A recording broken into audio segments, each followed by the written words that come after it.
Essa semana, o governo de Cuba decretou que todos os cubanos que participam do programa Mais Médicos vão voltar para a ilha de Fidel. Aqui, a Escola de Saúde Pública do Ceará foi o primeiro local onde os intercambistas cubanos chegaram ao Brasil, foram treinados por 21 dias e assumiram seus postos aqui no Ceará. Eu vou conversar agora com a médica Mayra Pinheiro. Mayra, você, logo que os cubanos chegaram aqui, foi uma das médicas que questionou esse contrato. Por quê?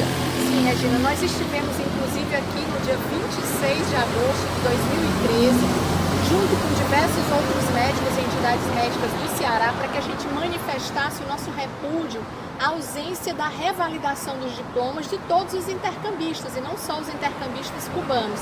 Nós entendemos que esse programa que foi lançado no Brasil em 2013 se mantém até hoje. Ele era um programa político-eleitoreiro no momento em que a população brasileira dizia que ela queria mais saúde, mais segurança e mais educação.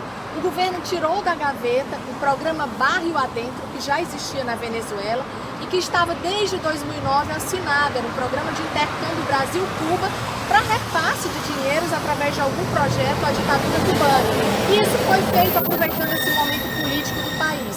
A gente sabe que o pretexto de lançamento do programa foi uma suposta necessidade da população e uma ausência de médicos brasileiros para que os brasileiros das periferias das grandes cidades e dos rincões brasileiros fossem contemplados com assistência médica.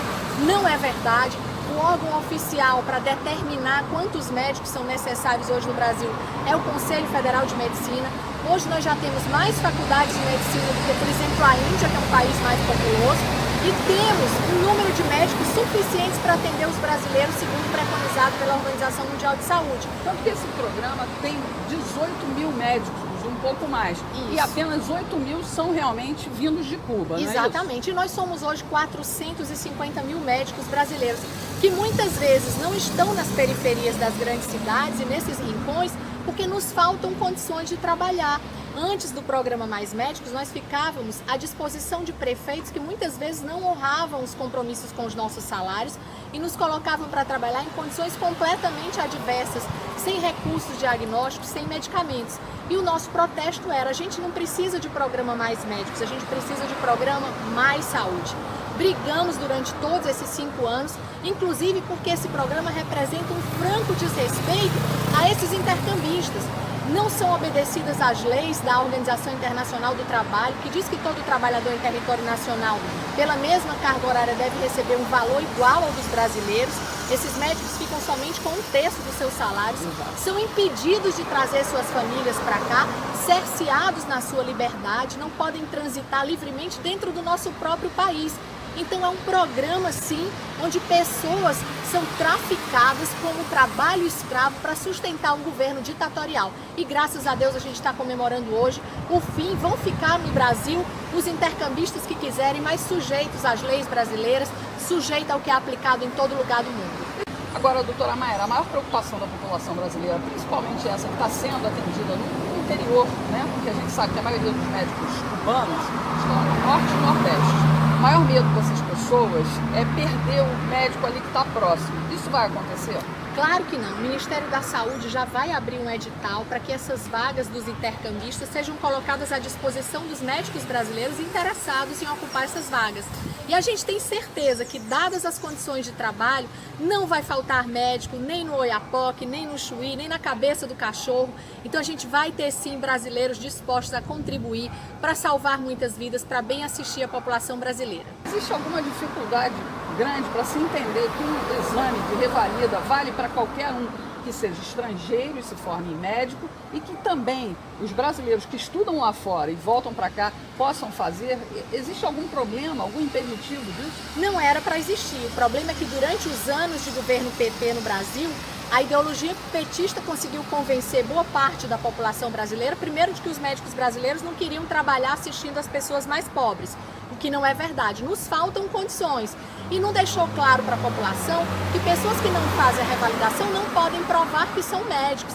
Então a gente teria médicos de segunda e terceira classe, intercambistas que muitas vezes eram estagiários, né, de saúde em Cuba, oferecendo riscos até a população. E nós notificamos ao longo desses 5 anos pessoas que morreram, pessoas que receberam superdosagens de medicamentos, pessoas que receberam dosagens subterapêuticas de medicamentos, ou seja, a população brasileira foi exposta a risco por pessoas que nós nem sabemos até hoje se de fato são médicos. Tudo por uma questão de doutrinação ideológica. Doutrinação, a gente falava há 5 anos atrás o que se quer com esse movimento de intercambistas vindos de uma ditadura para o Brasil. O PT queria capilarizar o Brasil inteiro, as periferias, os municípios brasileiros, para que daqui a alguns anos nós tivéssemos um movimento político petista em cada parte do Brasil. E graças a Deus esse movimento acabou, o Brasil caminha agora de volta a ser um país livre, democrático, que respeita as leis trabalhistas e que respeita todos os brasileiros. A gente quer saúde de qualidade para ricos e pobres, para quem mora na periferia, para quem mora nas cidades. Agora, doutora Mayra, só para a gente encerrar essa entrevista, a medicina cubana é melhor do que a medicina brasileira? Não, Cuba não tem recursos para ter a melhor medicina do mundo, isso é uma falácia. Cuba tem uma atenção primária, que nós temos no Brasil, que é modelo porque é o único serviço que eles têm. Então, nós temos hoje uma medicina de ponta no Brasil, a atenção secundária brasileira está bem estruturada, temos muitas dificuldades no SUS, mas a gente tem uma formação que contempla diversas especialidades. Nós temos hoje transplante renal na atenção terciária, quaternária. Cuba não tem acesso, tanto que muitos cubanos, quando são detentores de poder econômico, vão fazer seus tratamentos fora de Cuba. Então, Cuba tem uma falácia. Eles dizem, por exemplo, que tem a menor mortalidade infantil do mundo, e a gente sabe que isso acontece porque mulheres grávidas de bebês mal formados são estimuladas a abortar. Então, eles não têm números de mortalidade como nós temos. É eugenia. Então você viu aí, né? Essa crise do programa Mais Médicos acabar por causa da retirada dos profissionais de Cuba é apenas uma falácia ideológica. Não acredite nisso. Meu nome é Regina Vilela e essa foi mais uma reportagem para a TV Cabra da Peste.